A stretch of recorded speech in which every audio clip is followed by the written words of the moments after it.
So not only did we lose the video from lunchtime, we just recorded the end of the day video and the SD card had an error in the camera, so we're gonna have to repeat everything we just said. yeah.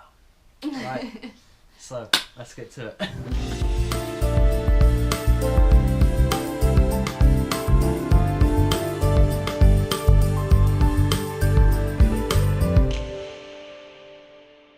So to start the day we have a glass of lemon water, and as I said before, this helps to clean and flush out the digestive system, as well as clearing up your skin and just generally giving you a kick in the face to wake up in the morning. Right, so at the start of the day, yeah, we had the smoothie. Which was very delicious. I want to do it again tomorrow. Yeah, very nice smoothie. With almond milk, which is so tasty and so filling. This smoothie has very few ingredients. It's very pleasant to drink and doesn't get boring even after making it for a few days in a row.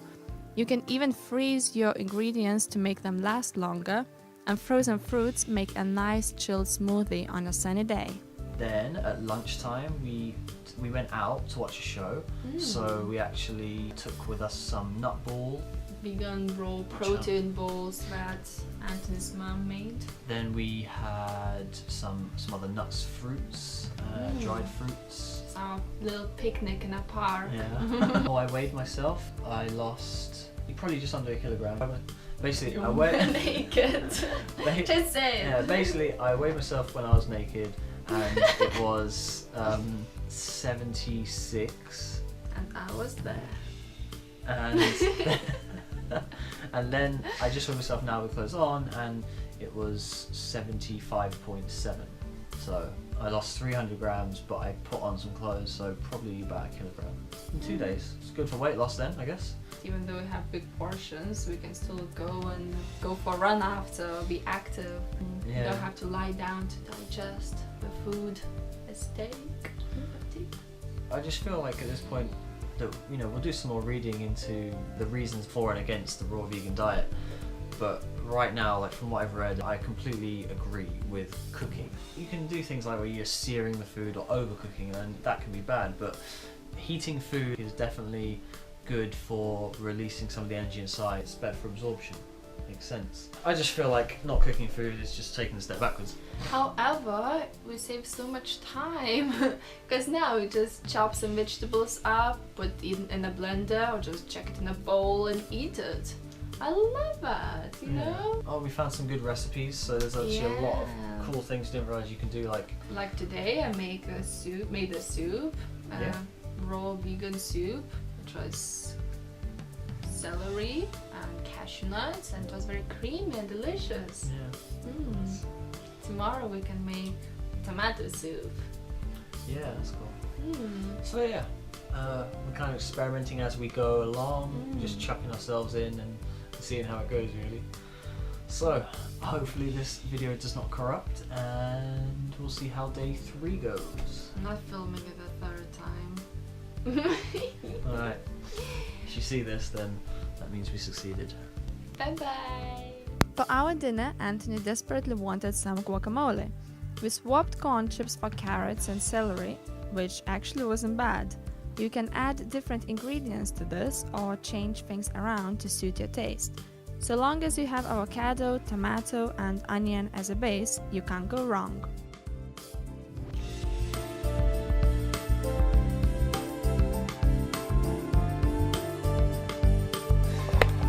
Hello there, George. Hey, Ant, how are ya? Very good, mate. How are you doing? Yeah, good. How's the raw veganism going?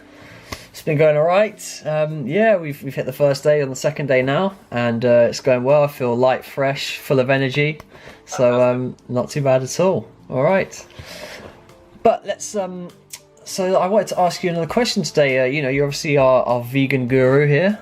So we wanted to put the questions across to you. And this is for anyone who wants to go vegan.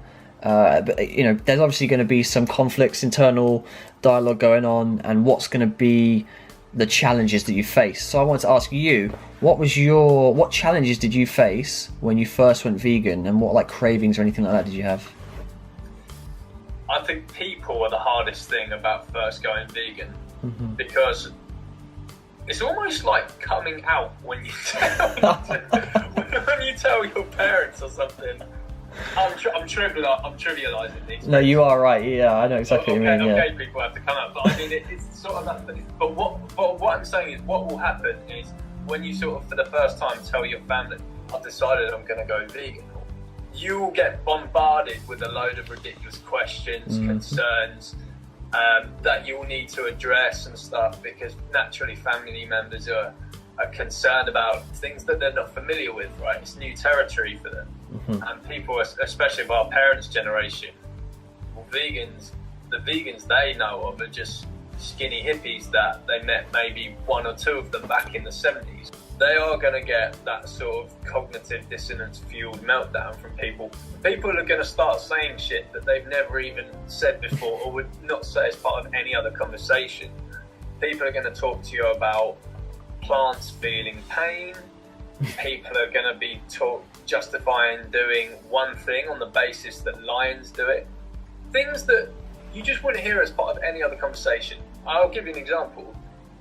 For the 23 years before I went vegan, not once did I even hear the idea that plants suffer. And I was like, can't believe someone actually said, yeah, what about plants though? You're killing them, they suffer and blah, blah, blah. I was thinking, what a crazy thing, you know? What a one-off. Luckily, I'll never hear that again. Everyone turned into a plant rights activist. Yeah.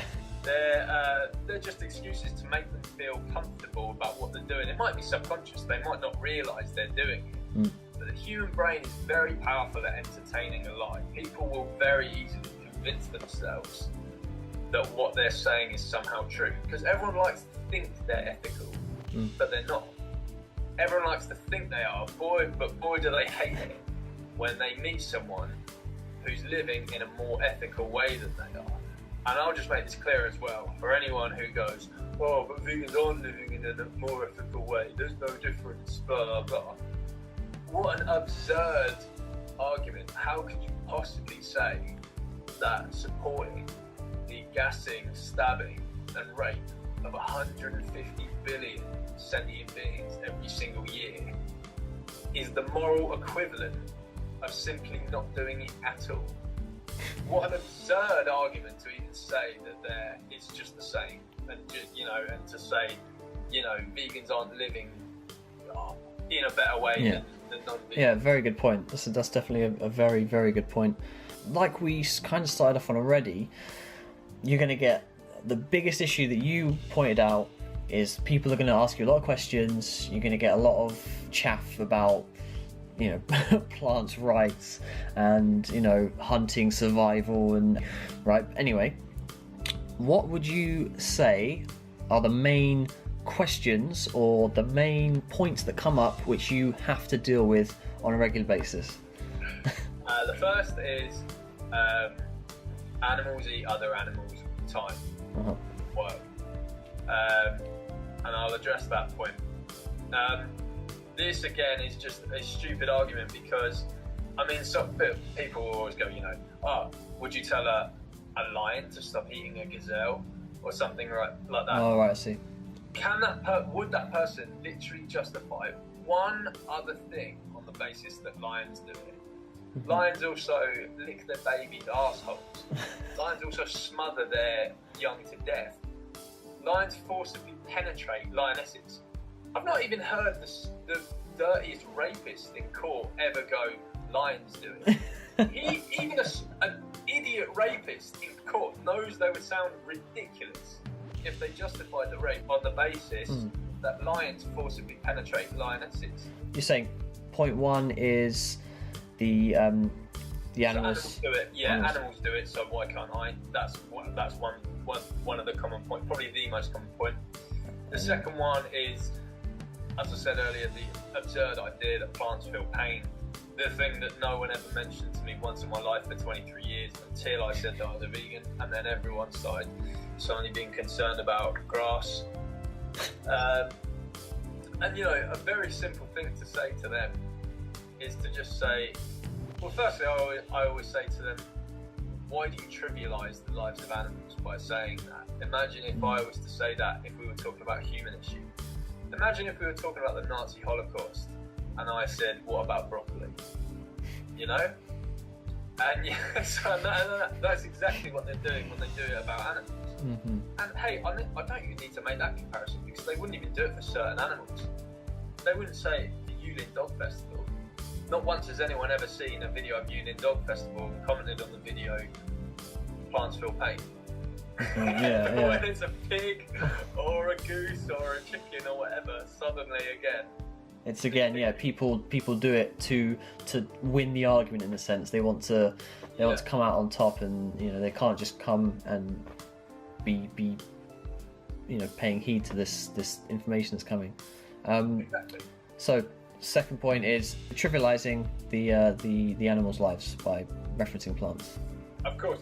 Can I just add one more thing to that before I go on to the next point? I also then say to those people, I don't think you actually really do believe that plants feel pain.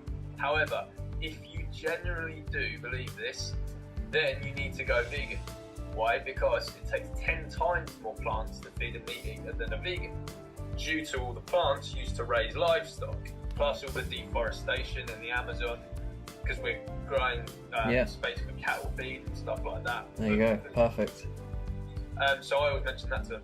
Anyway, third thing. I'd say the third thing is probably appropriating the struggles of people in third world countries or icy cold climates. So people will just say stuff like, oh, not everyone can go vegan. Oh, you live such a privileged life to be able to even talk about going vegan. There's so many people out there who don't have a choice. In the Arctic, there's no vegetation or blah, blah, blah. They can do it. Well, what the person's doing here is just making a deflection. They're deflecting their complicity in the animal holocaust, basically. They want to remove themselves from the idea that they're doing something unethical. So what they'll do, they'll quickly shift the conversation away to people who live in climates where it's going to be harder to eat vegetation, or poor people. And they're appropriating the struggles of poor people in order to excuse their own gluttony. It's quite a sick thing, really. That is, it's very true, It's so cheap, such an underhand tactic, right? Yeah, and like you said, it's like a deflection tactic. No one, then you're not talking about, well, you could still do it. You're the one who can still go vegan. You have access and you have money. It's all around you. You can go pick a berry off a tree and eat it. Yeah, exactly. So when someone just says to you, what about people in icy cold climates? A quick thing to say to them would just be, let's talk about those people later. For the meantime, let's address you. So let's talk about what you can do this January to improve or get into a vegan lifestyle and diet. So there's a hashtag Veganuary. A lot of people are using this at the moment to try out a 1-week diet. Just try eating vegan, no animal products, no meat of course. See how that goes for a week, and we can share and comment on how everyone just got on in general. I've already got a few friends into this and they'll be trying it, so maybe post a few videos in the next coming weeks about how they got on. That's all for now though. Stay tuned for episode 3 coming out soon. Thanks guys, bye bye. Obviously, I know you make a lot of posts on Facebook, and you've got the blogs Zinedine Vegan. We'll put that in the description as well. For anyone watching who knows me on Facebook, by the way, you're thinking, what? George has a blog? I do. It is in a very dusty corner of the internet somewhere. I haven't touched it in years. It's called Zinedine Vegan, as Anne says. And some of you who are on my friends list will have seen this, but most of you won't have. I'm planning to do something a bit fresher and newer in the near